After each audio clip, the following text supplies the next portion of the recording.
Politics, social personality. आपको श्री गोपाल नारसन का नमस्कार। डिवाइन मिरर हिंदी चैनल में आपका बहुत बहुत स्वागत है। आइए जान लेते हैं आज की कुछ खास चर्चित खबरें। केंद्रीय सड़क परिवहन मंत्री नितिन गडकरी ने कहा कि सड़क पर जो भी वाहन खड़ा करेगा उस पर 1,000 रुपये जुर्माना लगाया जाएगा। वहीं उन्होंने कहा कि जो भी व्यक्ति गलत तरीके से सड़क पर खड़े किए गए वाहन की फोटो भेजेगा उसे सरकार 500 रुपये का पुरस्कार देगी।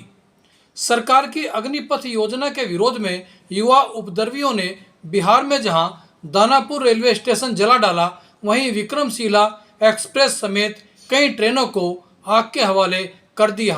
बिहार में यह आंदोलन 30 जिला मुख्यालयों के साथ ही कस्बों तक पहुंच गया है। वहीं उग्र आंदोलन के कारण बिहार में 50 से अधिक ट्रेनें खड़ी हुई हैं। इसका उत्तराखंड में भी विरोध हो रहा है। केंद्र सरकार ने वरिष्ठ नागरिकों को रेल किराए में फिर से छूट मिलने की खबर को गलत बताया है। मीडिया में खबर आई थी कि रेलवे 1 जुलाई से फिर वरिष्ठ नागरिक का किराया रियायत शुरू करेगा, लेकिन केंद्र सरकार ने इसका खंडन किया है। वर्तमान में केवल अक्षम व्यक्तियों, रोगियों व छात्रों को ही रियायत मिल रही है। भाजपा की ओर से राष्ट्रपति पद के लिए केरल के राज्यपाल आरिफ मोहम्मद खान व झारखंड की पूर्व राज्यपाल द्रौपदी मुर्मू का नाम सामने आ रहा है। इस बाबत अगले सप्ताह तक फैसला कर लिया जाएगा, जबकि विपक्ष की ओर से शरद पवार व मल्लिकार्जुन खड़गे के नाम पर चर्चा चल रही है। डॉक्टरों व नर्सों की कमी से जूझ रहे उत्तराखंड में सरकार जल्दी ही 298 डॉक्टरों व 2800 नर्सों की भर्ती करेगी। 30 जून से 11 अगस्त तक चलने वाली अमरनाथ यात्रा के लिए अब हेलीकॉप्टर सुविधा भी शुरू हो गई है, जिसके लिए मात्र 1 दिन में यात्रा पूरी करके लौटा जा सकेगा। इस यात्रा के लिए आने जाने का किराया 29,000 रुपये निर्धारित किया गया है। लक्सर के निकट गंगा नदी के तटबंध क्षतिग्रस्त पाए जाने पर एसडीएम लक्सर ने सिंचाई विभाग के प्रति नाराजगी व्यक्त की है तथा उन्होंने तटबंध मरम्मत के निर्देश भी दिए हैं। क्षेत्र में 2 साल पहले ये तटबंध क्षतिग्रस्त हो गए थे। क्या आप यकीन करेंगे कि किसी स्वतंत्र संग्राम सेनानी की उम्र 117 या फिर 112 वर्ष हो और वह जीवित भी हो? जी हाँ, यह सच है। उत्तर प्रदेश के बिजनौर में रह रहे स्वतंत्र संग्राम सेनानी लेखराज की शैक्षिक रिकॉर्ड में जन्म का वर्ष 1905 है तो आधार कार्ड में 1910 लिखा है, यानी उनकी उम्र कम से कम 112 वर्ष तो है ही। फिर उनका स्वास्थ्य भी गजब है, में चल फिर सकते हैं और पिछले दिनों इंदौर में स्वतंत्र सेनानियों के राष्ट्रीय सम्मेलन में भाग लेने गए थे।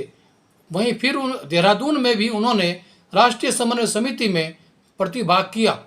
आइए जानते हैं उन्हीं से कि वे क्या अनुभव करते हैं स्वतंत्र संग्राम सेनानी लेखराज जी। देखिए और मिलिए उनसे। स्वतंत्र सेनानी लेखराज जी, जिनकी अगर स्कूल रिकॉर्ड देखें तो सन 1905 में आपका जन्म हुआ, और अगर हम उनके आधार कार्ड को देखें तो उनकी उम्र 112 साल है। मैं पूछना चाहता हूं आपसे कि आपने किस तरह के आंदोलन में भाग लिया? 1910 बोलिए इसमें जी, 1910 में जन्म हुआ। अच्छा, जो आधार कार्ड में होता वही माना जी जाता। जी जी कम तो माना जाएगा, ज़्यादा अच्छा जी नहीं जी होता। जी जी 1910 में जन्म हुआ और उसके बाद जब मैं 15-16 वर्ष का हुआ तभी मुझे 2 लीडर थे वहाँ जिले बिजनौर में। एक तो गुरु साहब और दूसरे लीडर थे वो नेमी सरमजैन एडवोकेट। मुझसे ये देश की बातें जो मिली, देश की जो शिक्षा मिली राजनीतिक, वो उनसे मिली। और पहली बार में 1930 में जो नमक सत्याग्रह होता था उसमें 2.5-3 महीने रहा था। जी, फिर कहीं भाषण दे रहा था, कहीं घूम रहा है गाँव में इनके साथ घर घर। आज तो कोई भी कहीं चला जाए उस वक्त बड़ी मुसीबत थी कि कोई पता ये लग जाए कि ये क्रांतिकारी हुई है। तो उस वक्त उसी वक्त उनको एक गोली से उड़ा दिया जाता है या जेल ये में आज़ादी का अमृत महोत्सव मना जा रहा है, क्या सोचते हैं आप? है जी। आज़ादी का अमृत महोत्सव आज़ादी का महोत्सव सन 21 में मनाया गया जी।